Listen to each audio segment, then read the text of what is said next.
Welcome back to my channel life with Kittu. నా పేరు తేజశ్రీ.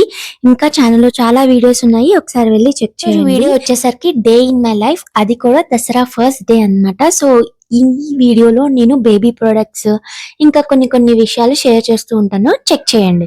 ఇంకా వీడియోలోకి వచ్చేసరికి మార్నింగ్ లేచిన తర్వాత వెంటనే ఫ్రెష్ అప్ అయిపోయాను, బేబీ పనులు చూసుకొని. ఇంకా తర్వాత ప్రసాదం కోసం పరవన్నం వండుదామని, అది కూడా కొబ్బరి పాలతో వండుదామని చెప్పేసి పొయ్యి మీద బియ్యం పెట్టేశాను అనమాట కుక్కర్ లో. ఇంకా మార్నింగ్ లేచిన కానించి నేను వాటరే తాగలేదు, మర్చిపోయాను. 2 times హాట్ వాటర్ బాయిల్ చేసుకొని కూడా మర్చిపోయాను అనమాట. సమ్ టైమ్స్ ఇలా జరుగుతూ ఉంటది. కి దేవుడు ఒక వరంలా ఇస్తారనమాట, మదర్హుడ్ తో పాటు మతి మరుపు. ఇంకా చాలా విషయాలు అలా మర్చిపోతూనే ఉంటాము. వీడియోలో వచ్చేసరికి ఇప్పుడైతే దసరా ముందు అమావాస్య వచ్చింది కదా, అప్పుడు నేను ఫోటోలు అవన్నీ క్లీన్ చేసుకోలేదు. ఎందుకంటే దసరా స్టార్టింగ్ డే క్లీన్ చేసుకుని డైరెక్ట్ గా దీపం పెట్టుకుందామని చెప్పేసి. సో అదే పని చేస్తున్నాను. మాకు ఇక్కడ ప్రాబ్లం ఏంటి అని అంటే మాయిశ్చర్. నేను ఇలా బొట్లు పెట్టి 3-4 days అయిందంటే ఇంకా దాని మీద బూజు వచ్చేస్తుంది. సో అందుకే నేను ఏదైతే ఫెస్టివల్స్ ఉన్నా ఆర్ఎల్స్ మెయిన్ డేస్ ఉంటే అప్పుడు ఇలా బొట్లు పెట్టుకుంటాను, లేకపోతే నార్మల్ గానే పూజ చేసేసుకుంటాను అనమాట. ఐ నో అలా చేయకూడదు, బట్ తప్పదు. ఇక్కడ మాయిశ్చర్ అనేది ఒక పెద్ద టాస్క్. ఈవెన్ బట్టలు కూడా కొద్ది చల్లగా ఉన్నా సరే దానికి మాయిశ్చర్ పట్టేస్తుంది. విజయవాడ అమ్మాయిని కదా, విజయవాడలో ఉన్న వాళ్ళు చాలా మంది ఈ 9 days దసరాకి ఖచ్చితంగా గుడికి అయితే వెళ్తారు, కనకదుర్గాదేవి టెంపుల్ కి. నేను అలాగే ఈ 9 days మంచిగా రెడీ అయ్యి కలర్ఫుల్ అటైర్ చేసుకొని వెళ్ళేదాన్ని గుడికి. అది 1 hour పట్టని 2 hours పట్టని, but I use to enjoy అలా టెంపుల్ కి వెళ్ళడము. దాని తర్వాత ఇంకోటి ఏంటి అని అంటే, ఈవెన్ చిన్నప్పుడు కూడా మా డాడీ ఖచ్చితంగా 9 days తీసుకొని వెళ్ళేవారు. అందరం ఫ్యామిలీ మొత్తం వెళ్ళేవాళ్ళం అనమాట. అదొక మంచి మెమరీ. ఇంకా ఇక్కడ ఉండేసరికి అది మహారాష్ట్రలో అయితే ఇక్కడ స్టైల్ ఆఫ్ దసరా చేయాలి, లేదు అని అంటే మన ట్రెడిషన్ ప్రకారంగా ఏదో సాలినట్టు ఉప్పు సప్పు లేకుండా తిన్నా ఉంటారు చూసారా, అలా ఏదో పైన సెలబ్రేట్ చేసుకోవడము. But I make sure that ఆ వైబ్ ఉంచడానికి ట్రై చేస్తాను. ఏదైనా సరే వేరే స్టేట్ లో మనము సెలబ్రేట్ చేసుకుంటున్నామంటే మన ఊర్లో చేసుకున్నంత వైబ్ అయితే రాదు. అన్నమే కాదు, ప్రసాదాలు కూడా మా అమ్మ 9 రోజులు 9 రకాలు చేసేదన్నమాట. చక్కగా లాగించేదాన్ని. ఇప్పుడు నేను చేసుకోవాల్సి వస్తుంది, నేను తినాల్సి వస్తుంది. ఇంకంతే, కొన్ని విషయాలు మనం గుర్తు తెచ్చుకోపోవడమే మంచిది. అది పండగ రోజు. ఇంకా ప్రసాదం వచ్చేసరికి వాళ్ళ కొబ్బరి పాలతో చేశాను కదా, ఫస్ట్ టైం తిన్నాను, ఫస్ట్ టైం చేశాను కూడా. చాలా కమ్మగా ఎంత బాగుందంటే అంత బాగుంది. ఇంకా మనస్ఫూర్తిగా పూజ అయిపోయిన తర్వాత ఒక్క కప్పు కాఫీ తాగేసరికి ప్రాణం లేసి వచ్చింది. ఎందుకంటే పొద్దున్నుంచి ఏమీ తినలేదు. అండ్ ఇంకోటి ఏంటి అని అంటే, ఏ రోజైతే నేను వ్లాగ్ చేద్దాము ఇలాగే ఏదైనా పనులు ఉన్నాయి అని అంటే మాత్రం అస్సలు పడుకోదు. అదేంటో నాకు అర్థం అవ్వదు. ఈవెన్ వ్లాగ్ చేసేటప్పుడు కూడా కెమెరా వైపు అసలు ఎలా చూస్తుంది అంటే అలా చూస్తుంది, ఓవర్ ఎక్సైట్ అయిపోతుంది కెమెరా చూసి. నాకు అదేంటో కూడా అర్థం అవ్వదు. ఈ రోజు అయితే దాన్ని ఎత్తుకొని నేను వంట చేశాను. ఏంటో పల్టీల మీద పల్టీలు కొడుతుంది, బుర్ర తగులుతుంది కదా. ఒకసారి కాకపోయినా ఒకసారైనా గట్టి తగిలింది అనుకో, అదొక పెద్ద టాస్క్. ఇంకెందుకని చెప్పేసి కాసేపు దాన్ని ఎత్తుకొని వంట చేసి అయిన తర్వాత దాన్ని తినిపించేసి పడుకోబెట్టేసి ఇలా వచ్చి చూస్తే మా ఆయన ఉయ్యాలుంటది కదా, దాని మీద ఎక్కాడు. ఎక్కితే అది చీర చిరిగిపోయింది అనమాట, 2 పక్కల చిరిగిపోయి పడేలు మనకి కింద పడ్డాడు. ఇంకా అదే చెప్తున్నాను, నువ్వు చేసిన పనే ఇది అని. ఇంకా సరే అని చెప్పేసి తిన్నాని. 4 అయ్యింది. అప్పుడు టీవీ పెట్టుకొని ఇలా కూర్చున్నానా లేదో వడ్డించుకుంటున్నాము. లో నుంచి మేడం గారి వాయిస్ అన్నమాట, అలారం వినిపించింది. లెగిసి నేనున్నాను, నన్ను పట్టించుకోండి అని.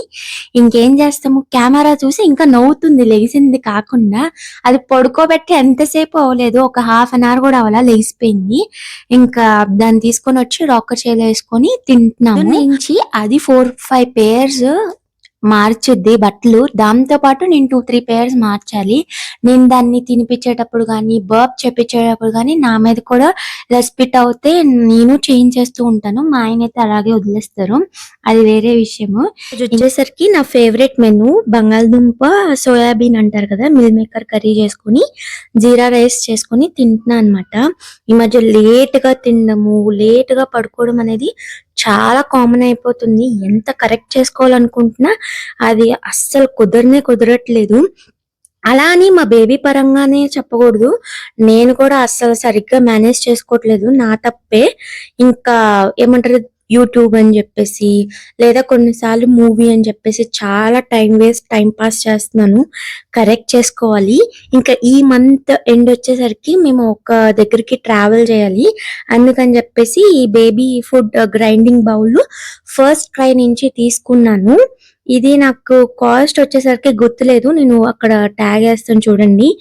ఇది ఎలా వర్క్ అవుతుందా ఏంటా అని మీ ముందే ఓపెన్ చేసి చెక్అవుట్ చేస్తున్నాను. 6th month and 7th month వరకు నాకు తెలిసి హై టైమ్ బేబీస్ కి ఎంత ప్యూరీ ఫామ్ లో ఉంటే అంత మంచిది. బికాజ్ మళ్ళీ చోకింగ్ అయ్యి వాళ్ళు వామిటింగ్స్ చేసుకొని నానా రభస అవన్నీ ఎవరు పడతారు. ఇంకా ప్రతి వెళ్ళిన దగ్గర మిక్సర్ గానీ గ్రైండర్ గానీ ఎక్కడ అవైలబుల్ గా ఉంటాయని చెప్పేసి అట్లీస్ట్ ఫ్రూట్స్ గానీ బాయిల్డ్ వెజిటేబుల్స్ మన స్మాష్ చేసుకోవడానికి వీలుగా ఉండాలని చెప్పేసి ఇది ఆర్డర్ పెట్టాను. డేస్ అవుతుంది. జస్ట్ చెక్ చేసుకున్నాను ఏదైనా డిఫెక్ట్ ప్రోడక్ట్ రిసీవ్ అయ్యిందేమో అని పక్కన పెట్టేశాను. నాకు ఇప్పుడు అది చేస్తున్నప్పుడు కూడా నాకు నమ్మకం లేదు సరిగ్గా అవుతుందా లేదా అని. దగ్గరకు వచ్చేసరికి చిన్న విషయాలకు కూడా మనకి ఎక్కువ బాధేసేస్తుంది అనమాట ఏదైనా రాంగ్ అయితే. ఇంకా ఇక్కడ సపోటా తీసుకొని ట్రై చేద్దామని చెప్పేసి చేస్తున్నాను. నిజం చెప్తున్నాను, ప్యూరీ ఫామ్ లో చాలా మెత్తగా ఎక్కడ ఏమంటారు ఇదిగా లేకుండా వచ్చింది. యూజ్ చేసే ఫ్రూట్స్ కొద్దిగా పండినవి ఉంటే ఇంకా బాగా ప్యూరీ అయిపోతుంది. వెజిటేబుల్స్ వచ్చేసరికి బాయిల్డ్ ఆర్ స్టీమ్ చేసేటప్పుడు కొద్దిగా ఎక్కువగా చేసుకుంటే ఇంకా త్వరగా ప్యూరీ ఫామ్ లో అయిపోద్ది అనమాట. నేను మెయిన్లీ ట్రావెలింగ్ చేసేటప్పుడు ట్రైన్ లో యూజ్ గా ఉండాలి అని చెప్పేసి నేను ఇదైతే ఆర్డర్ చేశాను. నాకైతే ఎండ్ రిజల్ట్ చాలా నచ్చింది. మా బేబీ కూడా చాలా బాగా యాక్సెప్ట్ చేసింది. దీంట్లో boiled carrot, sweet potato, banana ఇలాంటివి ట్రై చేశాను. నాకైతే నచ్చింది. బేబీకి కూడా ఎలాంటి చోకింగ్ లేదు. చాలా బాగుంది. ఎవరికైనా కావాలని అంటే లింక్ డిస్క్రిప్షన్ బాక్స్ లో ఇస్తాను. ఇంకా ఇది అమెజాన్ లో కూడా అవైలబుల్ గా ఉంది. నేనైతే ఫస్ట్ క్రై నుంచి తీసుకున్నాను. 2 లింక్స్ నేను డిస్క్రిప్షన్ బాక్స్ లో ఇస్తాను. బేబీకి షూస్ అంటే చాలా ఇష్టం. అంటే వెరైటీ ఆఫ్ సాక్స్ గానీ షూస్ గానీ అలా ఎక్కువ కాలుతో పట్టుకొని ఆడుకుంటూ ఉంటది చాలా ఎక్కువగా. అంటే దాన్ని ఎంగేజ్ చేయాలి అని అంటే మాత్రం కాళ్ళకి ఏదైనా వెరైటీ కైండ్ ఆఫ్ షూస్ గానీ సాక్స్ గానీ వేసానంటే అది పీకే పనిలోనే దాని టైం అంతా వెళ్ళిపోతూ ఉంటది. ఏదైనా నాకు అర్జెంట్ వర్క్ ఉంది అంటే నేను అలా చేస్తాను. మీషో స్క్రోల్ చేస్తుంటే నాకు ఒక మంచి సెట్ ఆఫ్ షూస్ కనిపించాయి.